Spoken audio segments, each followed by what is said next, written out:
అక్షకుమారుడు నవయౌవనుడు వేగవంతుడు తేజోవంతుడు దివ్యాశ్రములను పొందినవాడు మణిమయ స్వర్ణ కిరీట శోభితుడు కాలాగ్నివోలె ప్రజ్వలీయుడు రణధీరుడు మహావీరుడు అక్షకుమారుడు దివ్య రథముపై దాడి వెడలెను హనుమంతునిపై.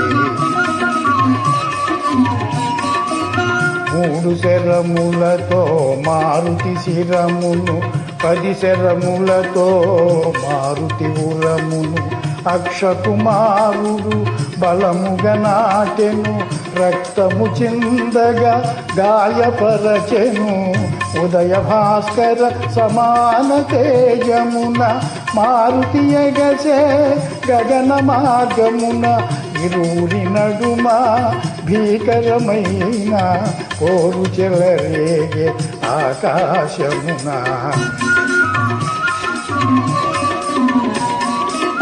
అతి నేర్పుతోడ రణము సల్పెడు అక్షకుమారుని మారుతి దయగొని బాలుని చంపగా చేతులు రావని వేచి చూచెను నిగ్రహించుకొని అక్షకుమారుడు అంతకంతకును అగ్నిహోత్రుడై రణమున రేగెను ఇరువురి నడుమ భీకరమైన పోరు చెలరేగే ఆకాశమున.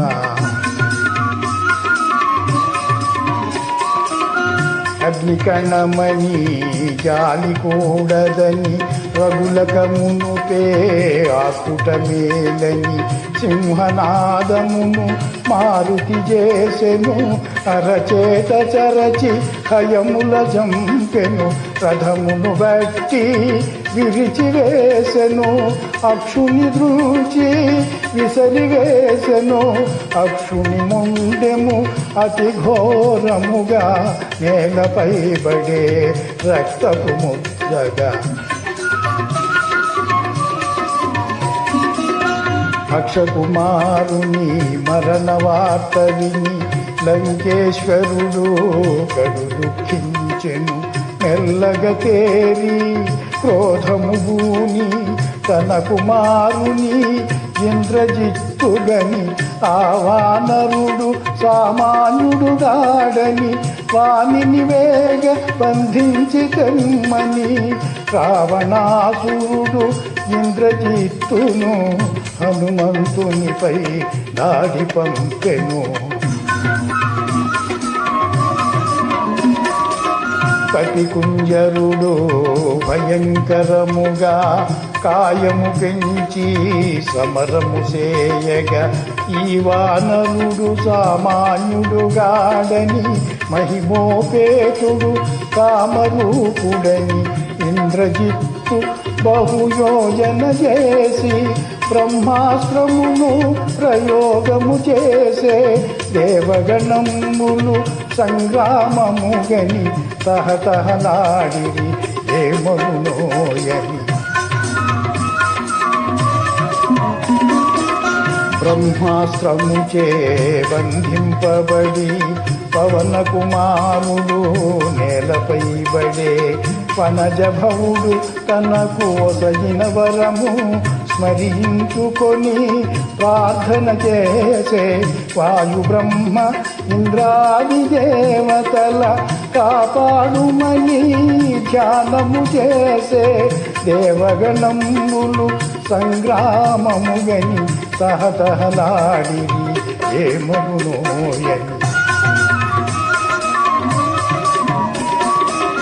కట్టుబడి ఉన్న వానరోత్తముని అసురులు తలచిరి తమకు లొంగెనని త్వరగా దానవులు దరి చేరి నారచీరలతో దిగి బంధించిరి బ్రహ్మవరమున బ్రహ్మాస్త్ర బంధము క్షణకాలములో తొలగిపోయెను మారుతి మాత్రము నారచీరలకే కట్టుబడినటుల కదలకయుండే. వానరోత్తముని దూషణలాడుతూ రావణు కడకు ఈడ్చుకుపోవగా ఈ వానరుని వధించి వేయుడని మన ఎడద్రోహము చేసినాడని రక్తనేత్రముల నిప్పులు రాలగా లంకేశ్వరుడు గర్జన చేయగా రావణు తమ్ముడు విభీషణుడు దూతను చంపుట తగదని తెలిపెను. శ్రీ హనుమాను గురుదేవుడు నాయద పలికిన సీతారామ కథ నే పలికెద సీతారామ కథ.